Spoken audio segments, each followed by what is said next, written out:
Assalamu alaikum dear students. My name is Mubashra Manzoor. Welcome to my class where we are going to study computer sciences of grade 12. आज के lecture में हम exercise के questions discuss करेंगे कि 9 chapter में किस तरह के शॉर्ट क्वेश्चंस हैं और उसकी क्या क्या डिटेल्स हैं। कुछ ऐसे क्वेश्चंस भी हैं जो कि शॉर्ट क्वेश्चंस नहीं हैं, लॉन्ग क्वेश्चंस हैं, but at the same time they have some conceptual concepts that you need to understand.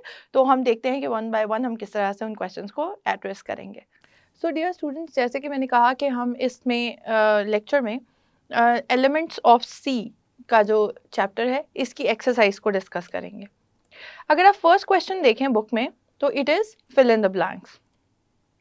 First fill in the blanks है the first character of variable name must be a letter. हमने ये बात discuss की थी rules में कि वो जो है कभी भी कोई और चीज़ नहीं हो सकती, कोई नंबर नहीं हो सकता, लेटर हो सकता है, इसके अलावा अंडरस्कोर भी हो सकता है, लेकिन it must be a letter. Dash operates on 2 operands. कौन से ऐसे ऑपरेटर्स हैं जो 2 ऑपरेंट्स के ऊपर काम करते हैं, उनको हम कहते हैं बाइनरी ऑपरेटर्स। ठीक है ना, बाइनरी ऑपरेटर्स होते हैं वो 2 ऑपरेंट्स पे काम करते हैं। Named memory cells which are used to store program input and output are called, what are they called? They are called variables. ऐसी मेमोरी लोकेशंस जो कि कुछ प्रोग्राम्स की इनपुट्स एंड आउटपुट वैल्यूज़ को स्टोर करती हैं और उन्हें कुछ नाम असाइन किया जाता है। यानी जब हम वेरिएबल असाइनमेंट करते हैं तो हम उसे कोई नाम दे देते हैं। सो वो उन पर्टिकुलर मेमोरी लोकेशन का नाम जो होता है वो वही वेरिएबल होता है। And they occupy certain amount of memory in the hardware. The maximum length of the character constant is dash character. अगर आप देखें तो कैरेक्टर कॉन्स्टेंट जो है उसकी मैक्सिमम जो लेंथ होती है वो 1 कैरेक्टर की होती है, इससे ज़्यादा नहीं हो सकती। हम ये देख रहे थे कि कितनी अमाउंट की वेरिएबल वैल्यूज़ जो हैं, किस रेंज की वेरिएबल वैल्यूज़ जो हैं वो आप स्टोर करवा सकते हैं इनटू अ वेरिएबल जिसकी डेटा टाइप इंटीजर हो। तो हमने देखा था कि इंटीजर के अंदर नेगेटिव वैल्यूज़ भी आ सकती हैं और पॉजिटिव वैल्यूज़ भी आ सकती हैं। तो इस तरह से उसकी जो रेंज बनती है हाफ नेगेटिव वैल्यूज़ होंगी, हाफ पॉजिटिव वैल्यूज़ होंगी। तो इट रेंजेस फ्रॉम, और उसका जो साइज़ होता है वो 2 बाइट्स होता है, that means 2 to raise to power 16। So इसकी जो वैल्यू रेंज बनेगी दैट विल बी -32,768 टू 32,768, यानी कि -32,768 to +32,768। The value of an unsigned integer variable ranges from, अगर वो वेरिएबल जो है इंटीजर वेरिएबल है, अब इससे पहले जो हमने रेंज डिस्कस की थी वो साइंड वेरिएबल के लिए डिस्कस की थी, अगर वो वेरिएबल जो है वो अनसाइंड हो तो उसकी रेंज जो है it will be 2 to raise to power 16 as it is. ठीक है, जब हमने इससे पहले कहा था 2 टू रेज पावर 16, उसमें वैल्यूज जो होती हैं वो 2 टू रेज टू पावर 15 से 2 टू रेज पावर 15 तक रेंज होती है, और उसके लिए एक बिट जो होती है वो आपकी असाइनमेंट ऑफ साइन के लिए रिजर्व हो जाती है। तो आपके पास हाफ वैल्यूज जो हैं वो आती हैं पॉजिटिव, हाफ नेगेटिव आती हैं, जबकि अनसाइन के केस में इसका मतलब ये हुआ कि all values must be positive. तो इसका मतलब है range will be 2 to raise to power 16। अगर 2 टू रेज पावर 16 को आप कैलकुलेट करें तो इट विल बी 65,635। तो इसका मतलब है इतनी रेंज ऑफ वैल्यू, यानी 0 से लेके 65,635 तक वैल्यूज जो हैं वो आप स्टोर करवा सकते हैं into 1 variable which is of integer data type. The value of float variable ranges from, अगर आप फ्लोट वेरिएबल की रेंज है वो देखें वो 10 टू रेज टू पावर -38 से 10 टू रेज टू पावर +38 तक एग्जिस्ट करती है, क्योंकि हमने देखा था फ्लोटिंग पॉइंट वेरिएबल के अंदर आपके पास डेसिमल पॉइंट वैल्यूज तक भी आ सकते हैं, तो उसकी रेंज जो है that is a little different. The symbol for logical और ऑपरेटर इज, हमने देखा था कि लॉजिकल और ऑपरेटर को आप इस तरह की 2 जो साइंस हैं, यानी कि 2 लाइंस हैं, उनसे हम रिप्रेजेंट करते हैं, इसको आप कहते हैं और operator. Dash are use to increase the readability of the program, यानी कौन सी ऐसी चीज़ हैं, कौन सी ऐसी कमांड्स हैं जिनको आप प्रोग्राम की रीडेबिलिटी बढ़ाने के लिए यूज़ करते हैं, उनको हम कहते हैं कमेंट्स। आपको पता है कि हमने कमेंट्स के ऊपर एक पूरा लेक्चर किया है, हमने डिस्कस किया था कि हम इसलिए लिखते हैं ताकि यूज़र के लिए या प्रोग्रामर के लिए, या विद इन अ टीम अगर कोई और उस प्रोग्राम को यूज़ कर रहा है तो उसके लिए उस प्रोग्राम की अंडरस्टैंडिंग बेटर हो जाए या उसकी रीडेबिलिटी बेटर हो जाए। यानी कमेंट्स होते हैं डिस्क्रिप्शन ऑफ द प्रोग्राम्स होते हैं। Multi line comment start with, जब हम मल्टी लाइन कॉमेंट की बात करते हैं तो it starts with the forward slash और उसके साथ एक एस्टेरिक साइन, क्योंकि फिर आपने उसे क्लोज भी करना होता है उसी तरह। तो आप इस तरह से स्टार्ट करते हैं कि आप उसके दरमियान में मल्टी लाइन लिखें और फिर जो है वो एंड हो जाए। अगर सिंगल लाइन हो तो आप उससे डबल फॉरवर्ड स्लैशेस से रिप्रेजेंट कर रहे होते हैं। अब हम चलते हैं नेक्स्ट क्वेश्चन की तरफ, जो कि सेकंड क्वेश्चन है हमारा एमसीक्यूज या मल्टीपल चॉइस क्वेश्चंस। इसमें आपके पास 4 ऑप्शंस अवेलेबल होंगे और उसमें से आपने करेक्ट स्टेटमेंट जो है या करेक्ट आंसर जो है वो चूज करना है।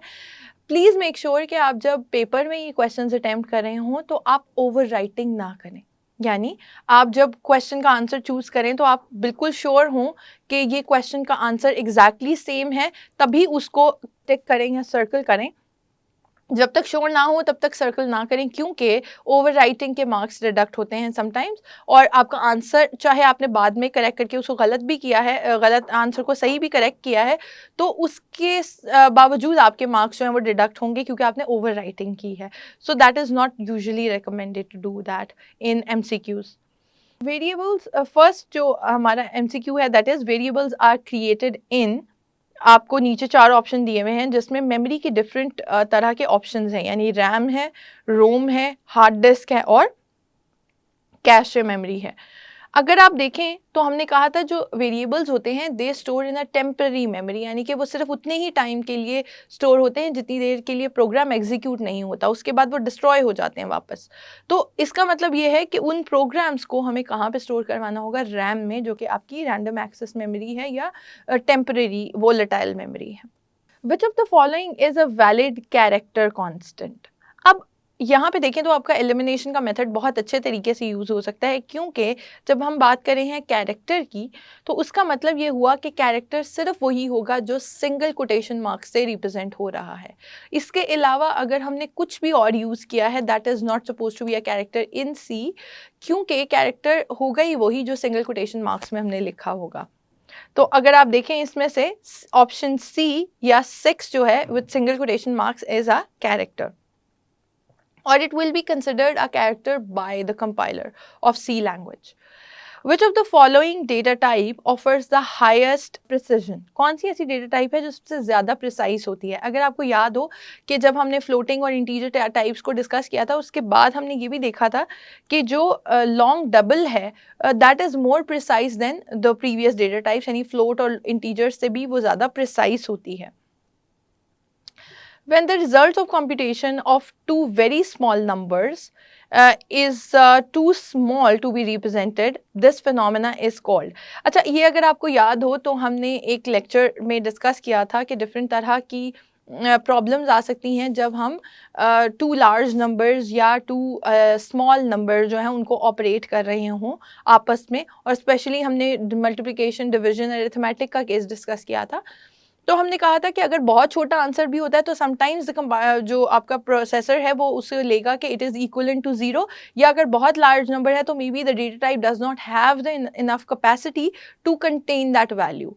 तो इस लिहाज से अगर आप देखें कि ऐसा रिजल्ट जो कि आप दो वैल्यूज़, बहुत स्मॉल वैल्यूज़ की कंप्यूटेशन के बाद निकालें और वो आंसर भी टू स्मॉल हो, तो इसको हम कहते थे अरिथमेटिक अंडरफ्लो, क्योंकि it will be considered equivalent to 0 और मे बी हो सकता है वो उसको 0 से रिप्लेस कर दे जो कि एग्जैक्टली 0 ना हो, बहुत स्मॉलर वैल्यू हो लेकिन एग्जैक्टली 0 ना हो, तो इसको हम कहते हैं अरिथमेटिक अंडरफ्लो।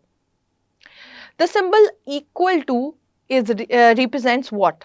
आपको पता है कि जब भी हम बात करते हैं कंपैरिजन ऑपरेटर की तो कंपैरिजन ऑपरेटर में हमेशा हम डबल इक्वल टू का साइन यूज़ करते हैं। तो इसका मतलब है नॉट जो इक्वल टू ऑपरेटर कोई होता ही नहीं है, कोई ऐसा नाम नहीं है जिसका नाम इक्वल टू ऑपरेटर हो, और नन ऑफ दीज भी नहीं पॉसिबल क्योंकि इसमें से एक चॉइस जो है वो करेक्ट है। तो असाइनमेंट ऑपरेटर, जब भी हमने कोई वैल्यू असाइन करनी होती है तो हमेशा हम सी लैंग्वेज में जो है इक्वल टू साइन का ऑपरेटर यूज़ करते हैं। Which of the following operator has lower precedence. Precedence को हमने बहुत डिटेल में डिस्कस किया है इनटू द टॉपिक्स। तो अगर आप देखें अरिथमेटिक हैं, लॉजिकल ऑपरेटर हैं और इसमें यहाँ पे कंपैरिजन ऑपरेटर भी हैं, तो इसका मतलब ये है कि उसमें से जो लोएस्ट प्रेसिडेंस होगी वो अरिथमेटिक ऑपरेटर की होगी और अरिथमेटिक ऑपरेटर में भी प्लस साइन की होगी। अगर यहाँ पे देखें तो option B is correct. Relational operators are used to, अब इसके आगे आपके पास चार ऑप्शंस हैं। Establish a relationship among variables, compare two variables, construct compound conditions और परफॉर्म अरिथमेटिक ऑपरेशंस। हम हमेशा रिलेशनल ऑपरेटर्स जो हैं उनको वेरिएबल कंपैरिजंस के लिए यूज़ कर रहे होते हैं। मोस्ट ऑफ द टाइम हम यही करते हैं कि अगर फॉर एग्जांपल आपने ग्रेटर देन का साइन यूज़ किया है या लेस देन का साइन यूज़ किया है या इक्वल टू का साइन या नॉट इक्वल टू का साइन यूज़ किया है, they are all called relational operators और वो हमेशा कंपैरिजन करने के लिए ही यूज़ हो रहे होते हैं टू वेरिएबल्स को। So answer B is the correct choice. C is strongly typed language and this statement means, मुझे याद है कि हमने इसको भी टॉपिक्स में डिस्कस किया हुआ है बट हम इसको फिर से डिस्कस कर लेते हैं कि every program must be compiled before execution, every variable must be declared before it is being used, या the variable declaration also defines the variable, या फिर sufficient data type are variable to manipulate each type of data. तो अगर इन choices में से आप देखें तो आपको कौन सी चॉइस करेक्ट लग रही है? Yes, that every variable must be declared before it is being used. हमने देखा था कि सी जो है वो स्ट्रिक्टली टाइप्ड लैंग्वेज है। इसका मतलब है कि जितने भी वेरिएबल्स आपने यूज़ करने होंगे उनको आप स्टार्टिंग में सबसे पहले डिफाइन करेंगे और उसके बाद उनको यूज़ करना शुरू करेंगे। So answer B is the correct choice. Logical not operator defined by exclamation mark is a which kind of operator? Is it a ternary operator? Is it a binary operator? Is it a bitwise operator? Is it a unary operator? Yes, it is a unary operator. हमने देखा था कि not जो है हम किसी भी single variable के ऊपर भी apply कर सकते हैं. So that is why it is called a unary operator. अब एक statement लिखी हुई है a plus is equal to b. Which of these options are actually equivalent to this statement? हमने ये बताना है. मैंने आपको ये बात काफ़ी दफ़ा बताई है कि अगर मैं कहूँ कि a is equal to a plus B तो वो भी इसी स्टेटमेंट के इक्वल होगी, यानी कि a plus is equal to B. और ये भी इसी के इक्वल होगा कि अगर मैं कहूँ कि आप जो हैं a और b का आंसर सम कर रहे हैं और उसे वापस a में स्टोर करवा रहे हैं। तो this statement exactly tells you the same. तो अब आप मुझे बताएं कि इन तीनों चॉइसेस में से चारों चॉइसेस में से कौन सी जो चॉइस है वो करेक्ट चॉइस होगी। So yes, it is C choice, यानी a प्लस बी का सम जो है that will be stored into a variable again. अब हम देखते हैं कि हमारा थर्ड क्वेश्चन जो है वो है true and false statements. So we have to identify the statements which are true and which are false. So हमने सिर्फ true और false में आंसर देना है। printf and scanf are standard identifiers. हमने बताना है कि क्या ये standard identifiers है printf and scanf. So yes, they are, and the statement is basically true. In C language, all variables must be declared before being used. ये बात अभी हमने MCQs में भी डिस्कस की है कि since C is strictly typed language, तो this statement is actually true. Standard data type are not predefined in C language. So this statement is false, क्योंकि किसी भी प्रोग्रामिंग लैंग्वेज में जो स्टैंडर्ड डेटा टाइप्स हैं वो डिफाइंड होती हैं, no matter how small they are, how minimum they are, लेकिन कुछ ना कुछ ऐसी डेटा टाइप्स होती हैं जो डिफाइंड होती हैं। सो स्टैंडर्ड डेटा टाइप्स जो हैं वो सी में भी डिफाइंड हैं, जैसे हम कहते हैं इंटीजर है, फ्लोट है, लॉन्ग डबल है, डबल है, तो ये सारी की सारी प्री डिफाइंड है, हमने इनको डिफाइन नहीं किया। The double data type requires 4 bytes in memory. जल्दी से रिकॉल करें कि उसका साइज क्या होता है और मुझे बताएं कि ये स्टेटमेंट ट्रू है या फॉल्स। तो yes, the statement is false. उसकी जो होती है टाइप की जो मेमोरी साइज है वो 4 bytes नहीं होता, it's 8 bytes. In scientific notation, the exponent represents the value of number and mantissa represents the power to which it is raised. अगर आप देखें तो ये जो स्टेटमेंट है ये देखने में बहुत हद तक ट्रू लग रही है, लेकिन ये फॉल्स है, क्योंकि अगर आप देखें तो एक्सपोनेंट का मतलब ही होता है पावर। तो इन्होंने उसको स्विच हुआ है just to trick you a little bit. तो ये थोड़ा सा ट्रिकी क्वेश्चन है। अगर आप देखें तो एक्सपोनेंट जो है वो रिप्रेजेंट नहीं करते नंबर को, मेंटिसा उसको रिप्रेजेंट करता है और एक्सपोनेंट जो है वो पावर को रिप्रेजेंट करता है।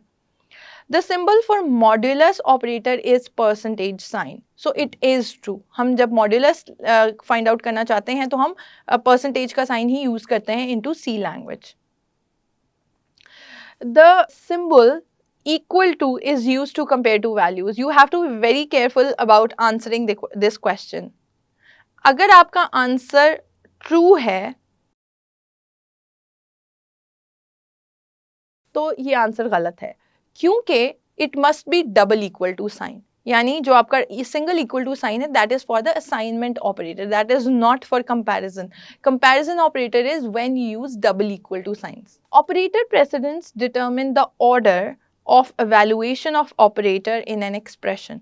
तो बाय डेफिनेशन भी प्रेसिडेंस का मतलब यही है कि order of evaluation of any expression. तो इसका मतलब है ये स्टेटमेंट ट्रू है बिल्कुल।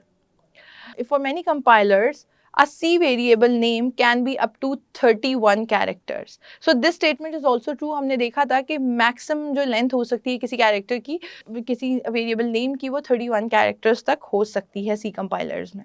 C program can only use lowercase letter in variable names. That's a false statement because हमने देखा था इस चीज़ की कोई distinction नहीं है कि आप upper case या lower case use कर रहे हैं। दैट इज अ डिस्टिंक्शन कि अगर एक दफ़ा आपने लोअर केस यूज़ कर लिया है तो आप आगे भी प्रोग्राम में लोअर केस ही यूज़ करेंगे, अपर केस यूज़ नहीं करेंगे उसके लिए। लेकिन आप जब डिफाइन करें वेरिएबल को तो नाम असाइन करते हुए आप कोई भी केस जो है वो यूज़ कर सकते हैं। So the statement is actually false. So with this we are coming towards end of our 3 questions, जो कि 1 से 3 तक हमने questions जो हैं उनको देख लिया है। इसके बाद later lectures में हम कुछ ऐसे questions को भी discuss करेंगे जो कि theoretical नहीं है, क्योंकि theoretical questions को हम already discuss कर चुके हैं into our topics, और कुछ ऐसे हैं जो कि थोड़े से tricky questions हैं, यानी कि कुछ ऐसे questions हैं जिनके आपको answers में कुछ शायद logical confusions हो सकती हैं, so we'll discuss them. So students, I hope आपको आज का लेक्चर समझ में आ गया होगा। जितने क्वेश्चंस हमने डिस्कस किए हैं आई होप उसमें आपको कोई कंफ्यूजन नहीं है और आपको डिटेल में पता चल गया होगा। They are more related to the topics जो हमने ऑलरेडी स्टडी किए हैं। अगर उसमें से भी आपको कोई कंफ्यूजन होती है सो आई वुड सजेस्ट कि do go to that topic and do understand that concept again, अगर अभी भी आपको कोई कंफ्यूजन है तो। सो अंटिल नेक्स्ट लेक्चर, अल्लाह हाफिज़।